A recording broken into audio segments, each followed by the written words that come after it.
This is a Play Your Way network presentation. Get the full story at PlayLifeYourWay.com.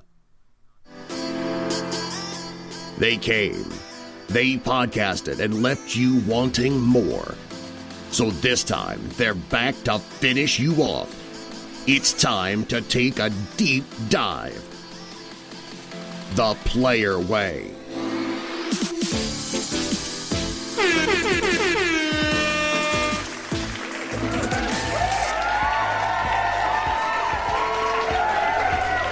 Ladies and gentlemen and everyone in between, this is your own once again, Patron once again.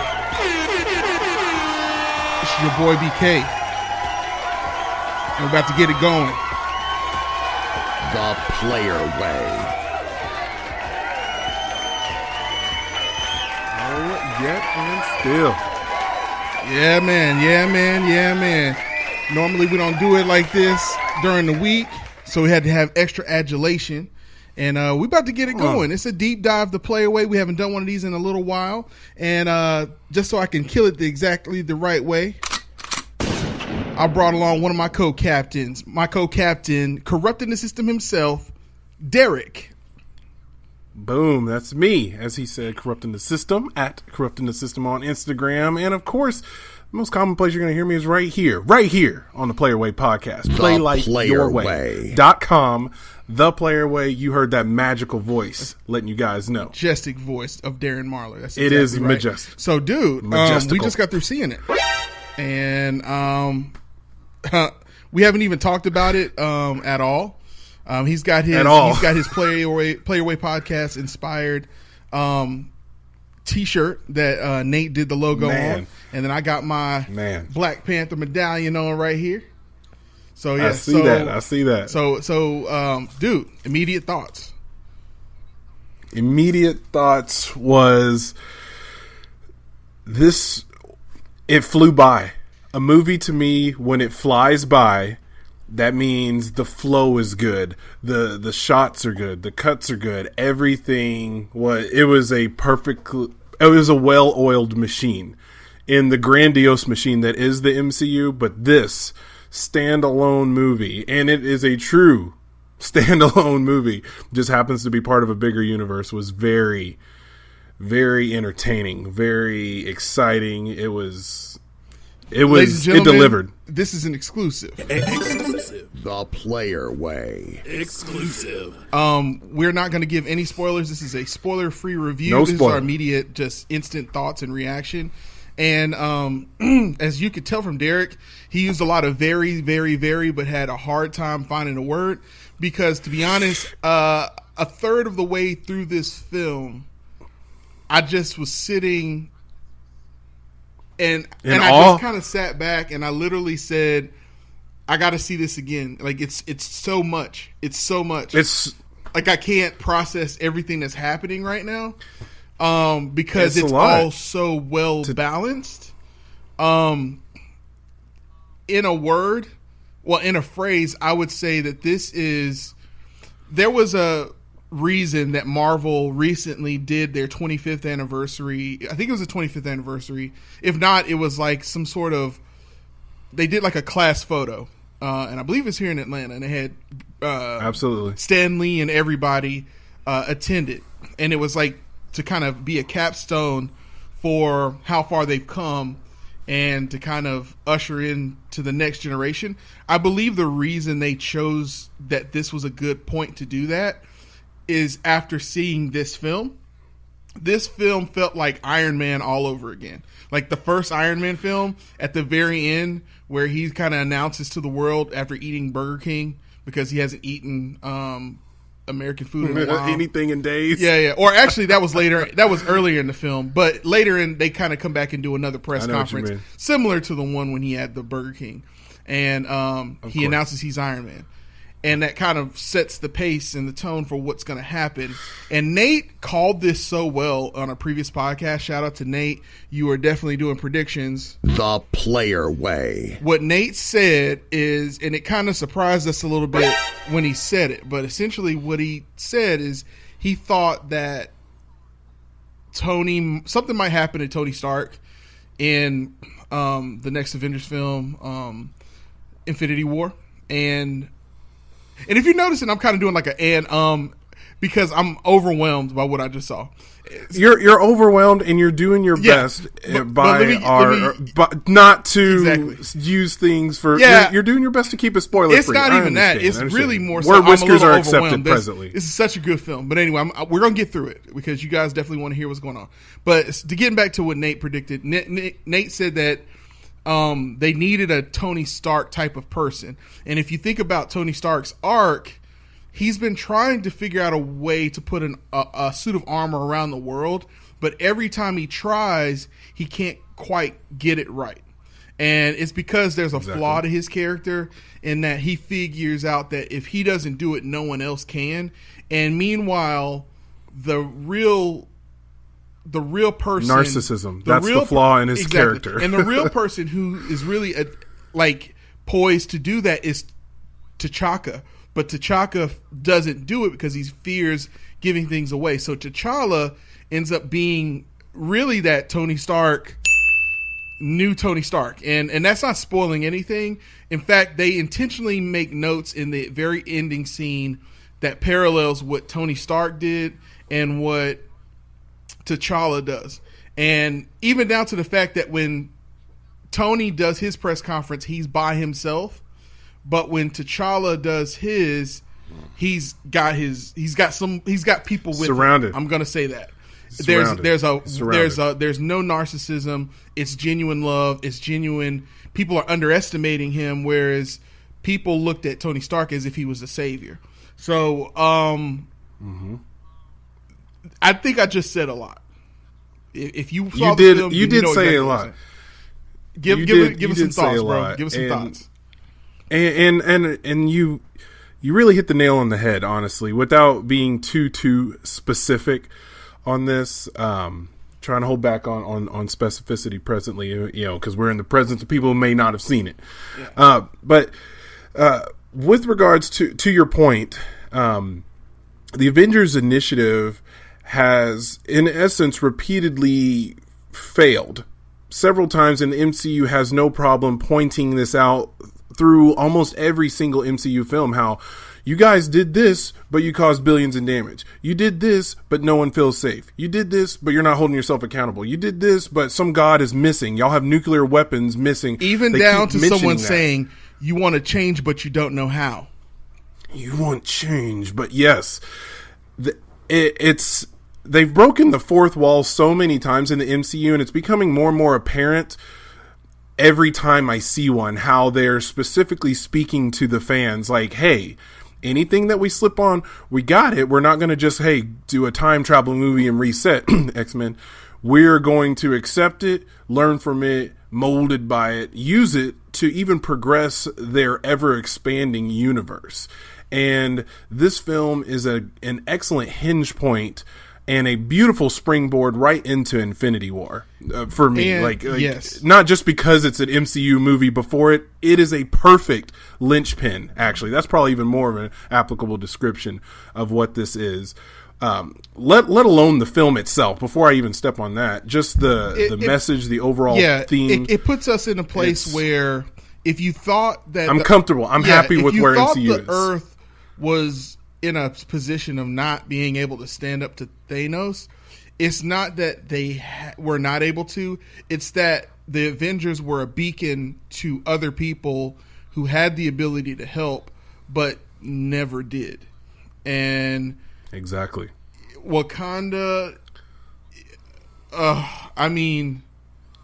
Wakanda is a hidden gem that this movie beautifully illustrates of what it can be for the Avengers, let alone what it can be. I've never seen Black Panther treated so well. I've never seen a Marvel character treated so well in film. Like, the only thing I could say closer, well, it is the Black Panther animated series that had like Jill Scott in there. It had it was just like this but animated. Yeah, but I saw that. It was but very under the. It wasn't done this well though. Like this is. Well, of course, this is This is the next level. Like, Iron Man wasn't done. Well, of course, it's the next level. Iron Man was not done this well. Yeah. If you're worried about Killmonger being kind of like a mirror match type of character, kind of a la like Mortal Kombat mirror match type of thing, where it's the same character but he's got a different skin, different outfit, character skins, but it's the same voice acting and everything. Killmonger is so different from T'Challa. His motivations are so different. And his reasoning for wanting what he wants makes so much sense. I appreciate movies that pit heroes and villains against each other, but clearly shows their points of views and make you personally choose, because it's not like, oh, this guy did a bad thing, I'm not going to like them, or this guy did a good thing, I'm going to choose to like them. It's like this. It goes down to the old adage that you and I have said so many times over the years. The only difference between a hero and a villain is just their agenda. That is the only difference. You say violence over here can solve this problem, but you say violence is bad, but yet heroes use violence to defeat their villains, and therefore the world rejoices because the hero beat the perceived bad guy, but they don't know, rarely do we know the bad guy's story. Rarely. And it's usually, here's a few flashes, this, that, and the other, and I just feel bad for him. No. You're going to understand his morals, values, and I'm taken to the anime side when Naruto had to listen to Pain's point of view, and he was forced to not even have an answer, because he's like, look, I'm fighting you to defend my village, but I don't even know why you're fighting, but what you just said makes sense, and it just changed his world. That mentality, and Marvel being able to bring that together in this type of movie, a movie that is of so many other in this whole universe, it was just well done. You're right, it is not a mirror match. It is a villain for his own purposes that you either agree with or you don't agree with. And it's a Black Panther movie. The best way to kind of compare these, let's be organized about this. So let's talk about the villain first without spoiling anything. If we go back to Ant-Man, you had a Yellow Jacket type character. With this one, you had like a Golden Jaguar type character, is what people were calling him before this. And we're just going to leave it at that because I don't want to ruin anything about what he's doing and what he ends up doing. But the Golden Jaguar, we'll just call him that for now, is not at all like the Yellow Jacket. The Yellow Jacket was more of like, he was more or less like this guy who... corporate bad guy. He was a corporate bad guy. He was essentially like the Ironmonger from Iron Man 1. Yes, just repainted. That's exactly what he was. That's exactly what he was. Killmonger is different. Like, he's just got good reasoning for wanting what he wants. He has a legitimate claim to want it. And it's within tradition that he rises up. So it's not like this hokey, oh, here comes a bad guy. Like, no, like... oh, by the way. It's actually tradition that this guy is supposed to do it at this time. And this is just how T'Challa became the legitimate king of Wakanda. So you have to have someone like Killmonger in order for the story to be legitimized. And what they do with Killmonger, you'll appreciate it if you're watching it. They definitely did villains.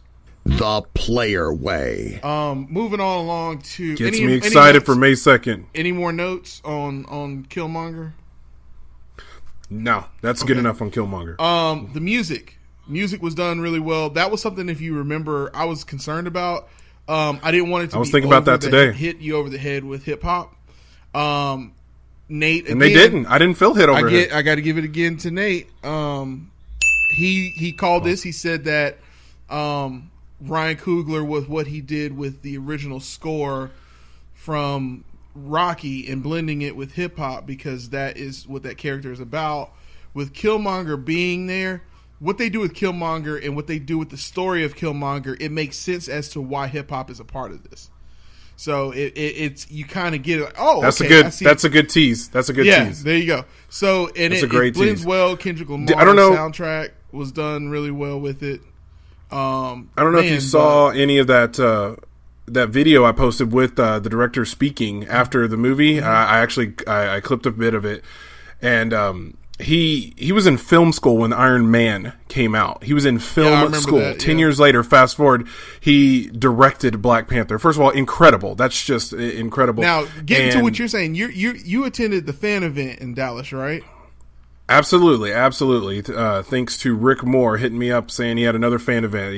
We got to do this with Star Wars, got to do this with Thor. This is very another coming through in the clutch. So shout out to Rick Moore on that once again. But yeah, fan event. This involved the player way. Precisely. And so you got to hear and him specifically speak to the soundtrack, the music, the culture, the blending of worlds, really, and the messages that this movie, I'm not even going to say forcibly invokes. It's like you have no reason other than to be faced with maybe your own thoughts and process about just the world of today. 300-pound rhinoceros that was in the room, 3,000-pound rather rhinoceros that was in the room, is essentially was slavery. How does Wakanda exist prior to slavery and then still existed during slavery and is there? And it answers to that. Killmonger talks about that a little bit. It's beautiful. It's beautiful. Yeah. It's well done. It's not tasteless. It's not too on the dark side. It's not too. It's factual and it's logical and it's beautiful. Really, like I love they refer to white people as is it conquestors or what they call them? Let's see. Colonizers. Say it again. Colonizers. That's right. So essentially what they did is they refer to white people as colonizers because that's their reference point, that all they do is go from place to place and colonize places. Mm-hmm. So that's kind of how they address the fact that, okay, they do have some sort of reference point of slavery and what it was like to be around at that time, and they answer as to why they didn't help black people at that period of time who have been disenfranchised all over the world, even within Africa, in South Africa, why they haven't helped. And, absolutely, T'Challa kind of, without spoiling anything, answers to what type of leader he's going to be and how does he answer for those sins of the father, literally. And that was a big one. Sins of the father. And that's a great mention right there. And I'm just going to leave that one right there. Let's how about we shift gears and let's just take it down, or if that's okay with you. How about just the comic book fan in you? How did you appreciate this? How did you appreciate seeing Black Panther on the big screen when up until pretty much now no one knows about Black Panther? They'd only seen him in Marvel Universe and that's pretty much it. Even so how did you feel seeing this? Well, so historically, the Black Panther has always, even when he's in the Illuminati, in Marvel's Illuminati, he does everything he does out of respect for Wakanda. So, like, he doesn't interfere in other situations. That's how they can have a character who is so overpowered, like Black. He's not as powerful as Black Bolt, but he reminds me of Black Bolt a lot. In that he has all of this ability on his power. He's definitely more powerful than, like, he could go toe to toe with Wolverine for sure. But why is this character not in so much? Why is he not a part of everything? And it's because literally he's out of his tradition. The Black Panthers serve at the pleasure of their kingdom. And so they have to kind of do what their kingdom wants. And their kingdom at large doesn't care about the rest of the world. So you get a sense for that's why he's kind of been in the background up until now, and why T'Chaka really wasn't. I mean, you get some period of time where you get to see what T'Chaka was doing before T'Challa, and why you never heard of him before with Ant-Man going back into the 90s, and you got Iron Man goes back into the late 80s and early 90s, and other characters, Agents of S.H.I.E.L.D. even does it. So you get an understanding of, okay, this is what Wakanda was doing all of this time and why we're just now hearing of them. So to answer your question, they paid respect to the comic book version of that character and why his motivations may not in the future align with the rest of the world. He still stays that's the other thing too. T'Challa in the comics is very kingly. Like he's not an overly silly guy. Like with Thor Ragnarok, you saw how silly this director was with that movie, and you see that Thor, because of how fantastical those comics were. If you go back and read Thor comics, they were like coloring books with superheroes in them. I mean, it was over the top. So down even to being like a talking horse having the power of Thor, so it's fantastical. Whereas with this, Black Panther's always been a very straight edge, straight to the point, even down to the fact that he'll kill. Yes. Like you even see in the animated version, he'll kill if he needs to. And so they're very, it's serious without being overly serious, and the right characters have the laughs at the right times to relieve tension. But this is a very serious film. It's like Marvel did Coming to America. This was the level of humor in this one is what I feel Ragnarok should have only had because of the I like this better than Ragnarok, which I already knew that because based on my top 10, just even on this, right now, this is my number one. It had it. Yes, and I understand that, and I appreciate that, and I respect it, and I know it's not because you just saw it. Mm-mm. Like, I know for a fact that you are paralleling these and organizing, be like, all right, let me put this up against Civil War, let me put this up against the other ones, and it's another thing where this isn't a spoiler or anything, just the recurring thing of the world is changing. It doesn't just apply to the MCU. Yeah. You know what I mean? The world is changing, so therefore it can't be a straight-laced business, old school Dark Knight type of Black Panther all the time because the world is changing. Right. And that's all I'm going to say about that. And I just appreciate the think tank and the brain trust in the Marvel boardroom that in many people's minds, Ryan Coogler, Ryan Coogler, man, you know what I'm saying? Give it up to this wow, dude. Let's give it up for this dude real quick. Right, honestly, this man is definitely doing directorial debuts. The Player Way. You're not even kidding. I mean, we got him and Michael B. Jordan have a great working chemistry. Jordan, Creed, dude. Michael B. Jordan, man, I think this character is might so end authentic. Don't even. Yeah, all right. He's We're gonna the have to coolest say bad that. guy. I don't even. He's just the coolest bad guy, dude. He's just so like.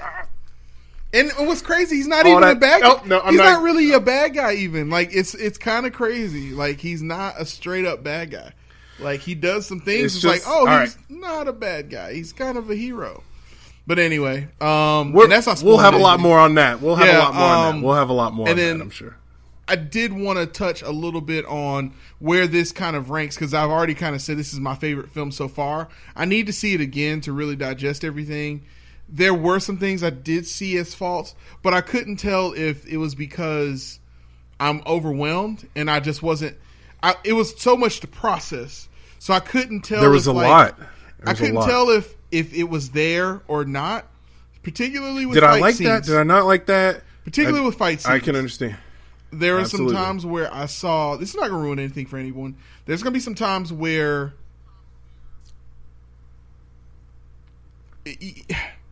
someone got their stuff pushed in and it didn't have the punch that it should have had.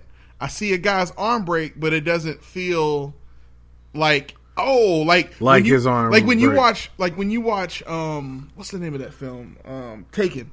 When you see a dude get his throat punched in Taken, you're like, I grab my throat. I hurt. Yeah, same thing that with hurt. What's the one with Denzel Washington? Is it The Equalizer?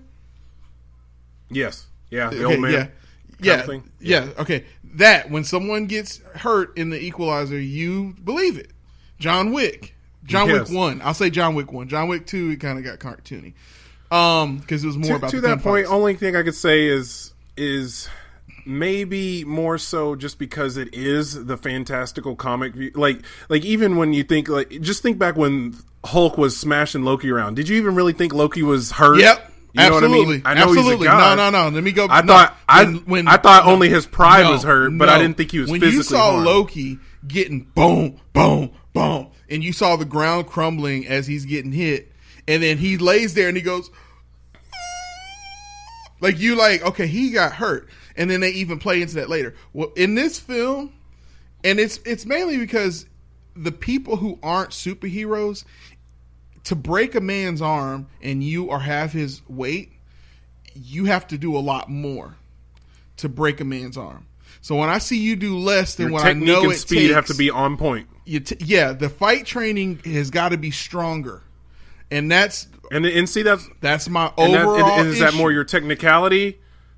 Is that more the technicality, or is that just going to be like if you're going to pick something, and that's why you need to see it again? And see, I think I need to see it again because I think the reason I can't tell if it's really that. And when we have our podcast on Monday, I'll tell you for sure. I can't tell if it's because I was overwhelmed with everything that I was seeing, and I just was like, it's too much to process, or is it? That's the best word. Yeah, it's because there's a lot to process, and it happens fast. And this movie is long, but it doesn't feel long. It just goes. Didn't you say that earlier in this episode? Where it's just like absolutely, it just glides along. That's what I led with. Any movie that does that, yeah, you're like, whoa, what just happened?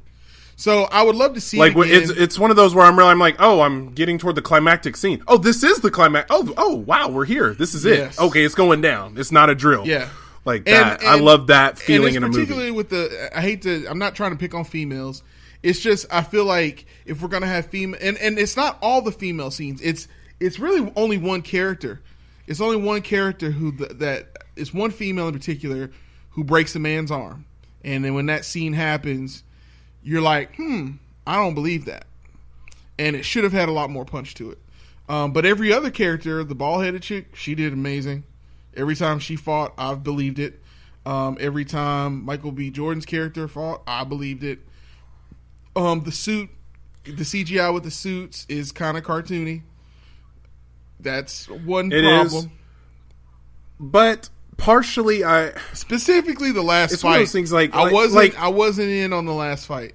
I wasn't all in on it. It's one of those things where I have to put certain parameters on it. Where it's one of those things where I either need to, and this is just for me, I can't speak for anybody else, my thoughts are my own, where I need to remember I'm watching a comic book movie and I have to remember that. I have to remember that there's a certain basis, but then I have a certain standard that I've been accustomed to as well. You know what I mean? And if I can refer to Watchmen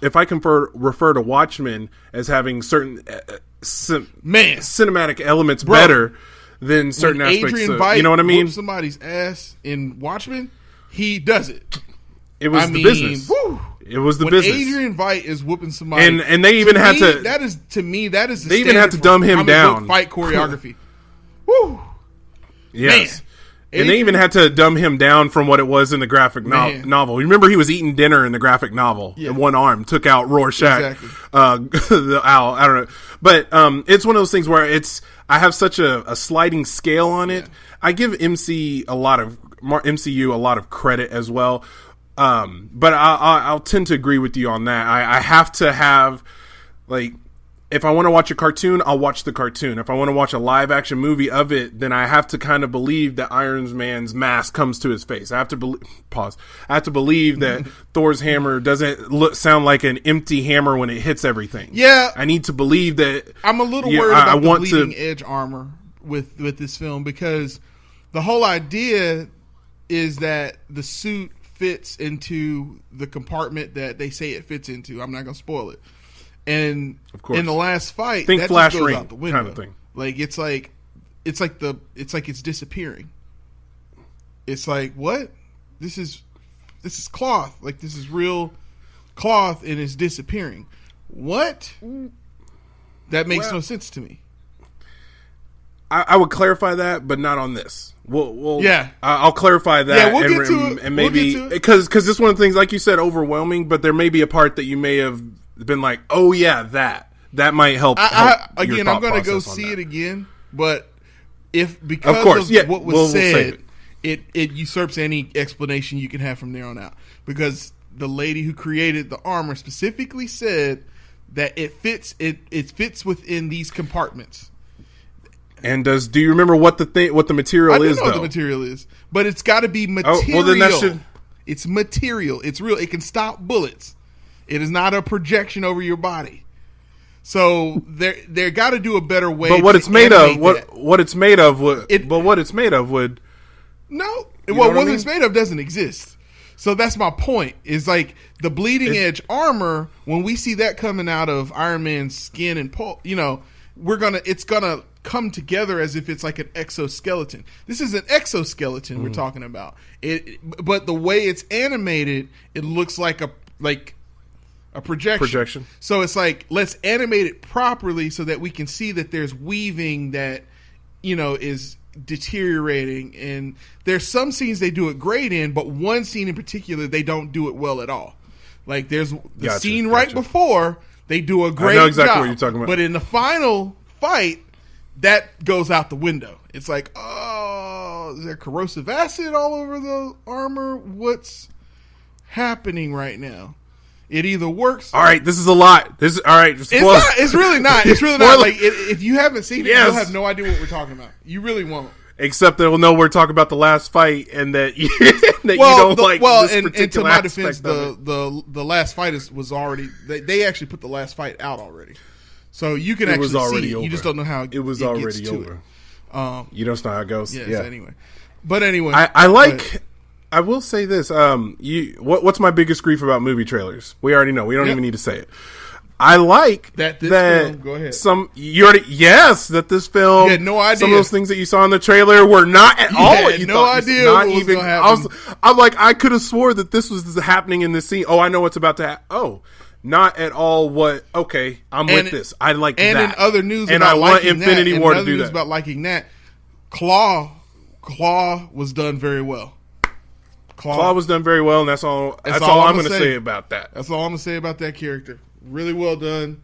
And yeah, I'm going to leave it at that. We'll talk about it on Monday. This is great, man. I enjoyed this. This was a great movie. I mean, if you're going to take your kids, take your 12-year-old, okay? Yeah, no little kids. Not saying that little kids won't get it, but it's a little violent for little kids. It's family friendly enough where you can. Yeah, but it's family friendly enough where you can take your 10, maybe 12-year-old to go see this. They use the S word. They flip people off. They flip people the bird in this movie, and it gets bloody at certain points. So this is not for little kids. Yeah. But 12-year-old, I think, can process this. And preteen, tweens, yeah. I enjoyed it, man. I stepped out of it happy. I'm overwhelmed is the word of the deep dive right now. And okay, and let's talk about this. I was not a part of the hype train. That is, there's a black superhero. Let's support it because it's a black superhero. I underestimated how powerful it was to see a black superhero done so well. We've had Blank Man, we've had Meteor Man, we've had Steel. Meteor Man. We've had shout out to Robert Townsend. Yeah, we've had Shazam. Blade. We've had Blade. Like the respect that they give Blade is the respect they give to this character. Like they were like, you just need to believe that this is all real. Amplified. And it's amplified. It's just how it is. It's amplified, and it shows why they don't need. Previously we were thinking that they needed to bring Blade in at some point, but no, you don't need Blade. Not when it's done this well, and it's extremely important, I think, for young African American kids and African kids to be able to see.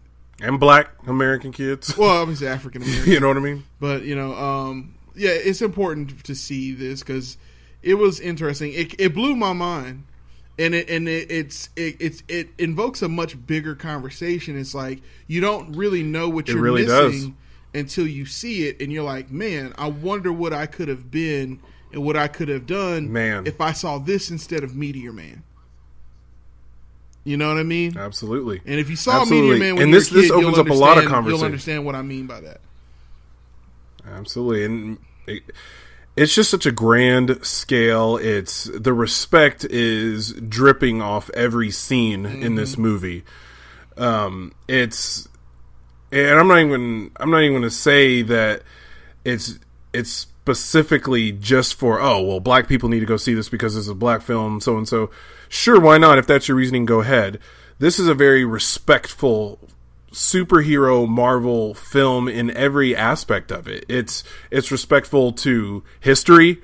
It's accurate to history. It's respectful to the message but it's not overly pretentious about it. It's not like, hey, every 2 scenes let's have a message about this. No, it's just it exists. The world is changing. This is how it is. And in case it just presents it to you beautifully. You're one of those people that say all actors mattered, relax. There are white actors in here. There are white characters, so you will have your ego stroke while you watch this film. So, great film, really well done. Absolutely. I would say I'm going to go see it again. Definitely. I will say that I want to see this again. If I feel the same way I feel right now about the film, I will maintain that it's number 1. If I watch it again and some of the concerns that I just said I was concerned about, if those are still glaring to me on a second viewing, then I would say it's second right below The Winter Soldier. Because currently, before this film, going into this film, Winter Soldier was my number 1. Gotcha. This is... Man, well, ladies and now, gentlemen, and everyone right now, this is my number 1, so I'm with you. Yeah, dude, this is it, man. I think that I can't wait for the... Ladies and gentlemen, everyone in between, I've been your resident podcast DJ, BK, helping you understand how to curate your life in media. The Player Way. Along with my co-captain, Derek. That's right, the Derek, at Corrupting the System on Instagram. Get those mindless, meandering thoughts, concerns, commiserations, and everything wonderfully sculpted by the resident podcast DJ BK, though. Gotta pay those bills. And speaking of paying those bills, if you are listening to this podcast, that means you are doing it the Player Way. And if you're not listening to this podcast, that means someone who's listening to this podcast needs to share this episode so that the right person can hear it. So be a part of the movement. Listen to it and play life your way by sharing it, liking it, commenting, go on iTunes, give us a 5-star rating. And if you want to be a part of the discussion, feel free to email us over at playyourwaynetwork@gmail.com or playyourwaypodcast@gmail.com. And with no further ado, shout out to Nate. Peace out, Rabbit.